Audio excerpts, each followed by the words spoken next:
Salut à tous, aujourd'hui je vous embarque pour un road trip épique de 8 jours et plus de 2500 km avec l'ID.Buzz de Volkswagen. Préparez-vous pour une aventure incroyable. Allez, on commence par présenter mon compagnon de route, l'ID.Buzz, on va l'appeler Buzz. Alors comme vous pouvez voir, il a un tout petit tableau de bord et très minimaliste et c'est suffisant.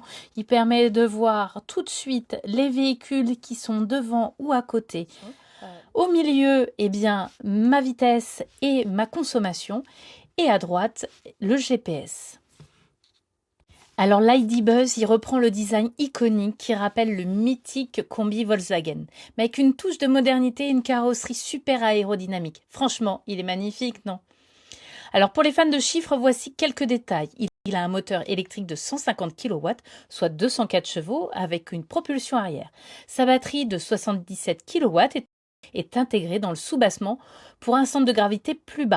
Côté autonomie, il peut parcourir 419 km en cycle combiné WLTP.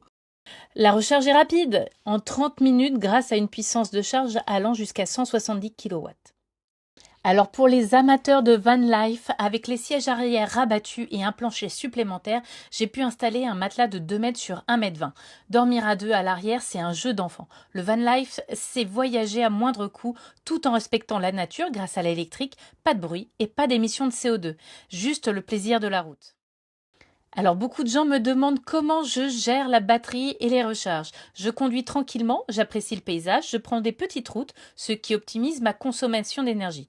J'ai aussi préparé mon voyage avec Maps pour tous les lieux à visiter et Charge Map pour les arrêts de recharge. Sans oublier une marge de sécurité, on ne sait jamais. Et Buzz récupère bien la charge en descente, c'est parfait pour la montagne. Alors sur la route, Buzz passe partout grâce à son petit gabarit et son angle de braquage. Autoroute nationale départementale, chemin de terre, il gère tout, il accède à tous les parkings, contrairement aux vannes plus grands. J'ai débuté mon aventure dans le Luberon, à Seignon. Une place avec une fontaine magnifique et des façades colorées, c'est charmant. Ensuite, direction le sentier des Ocres. Conseil d'amis, portez de bonnes chaussures. Le sentier est assez technique avec des montées, des descentes, du sable, des cailloux, des marches, mais le spectacle en vaut la peine. J'ai aussi visité Gordes, un des plus beaux villages de France.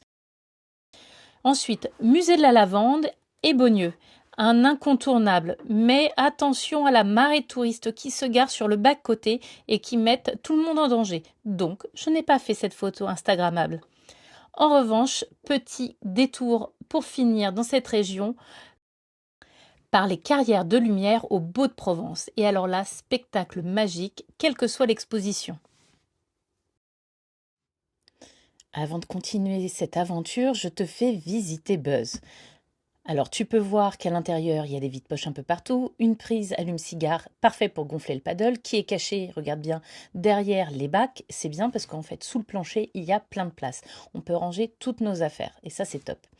Ensuite, dans les portières latérales qui sont coulissantes, et ça c'est cool aussi quand on se gare, eh bien il y a aussi des grands vides-poches où on peut ranger plein de choses, ce qui est très pratique quand tu es dans ton lit pour attraper tout ce dont tu as besoin.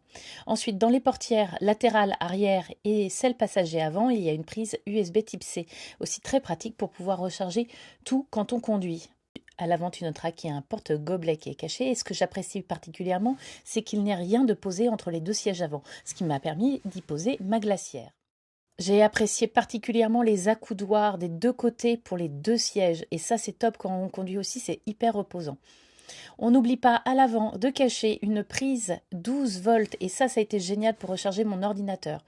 Il y a des petits coins partout, des recoins partout pour y ranger plein de choses. Donc c'est hyper logeable pour partir 8 jours, seul ou à deux. Et à l'avant, on reprend ce petit tableau de bord minimaliste mais essentiel. Et surtout, ce qui est appréciable, ce sont les touches de commande au volant qui sont tactiles. Pas besoin forcément d'appuyer, juste parfois de les effleurer.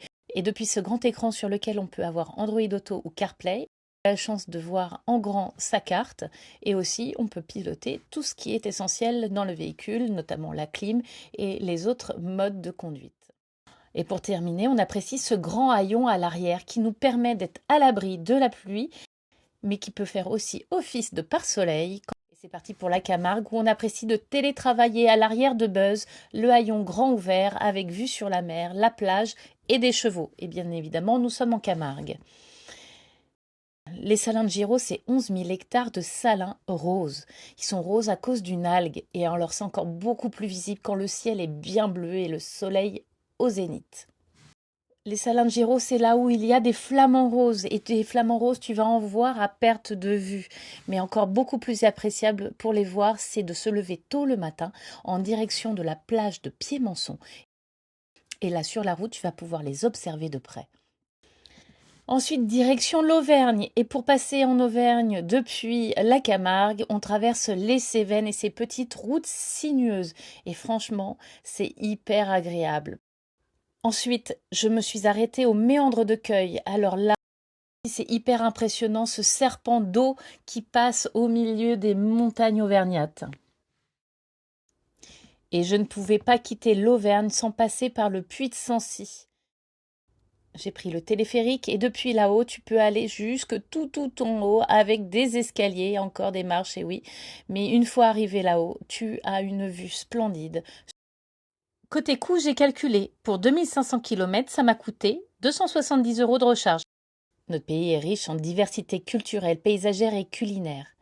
Alors je te souhaite un bon voyage, que tu sois en 4 roues ou à 2 roues, et surtout, explore-le et savoure chaque moment. Je te dis à bientôt pour de nouvelles aventures.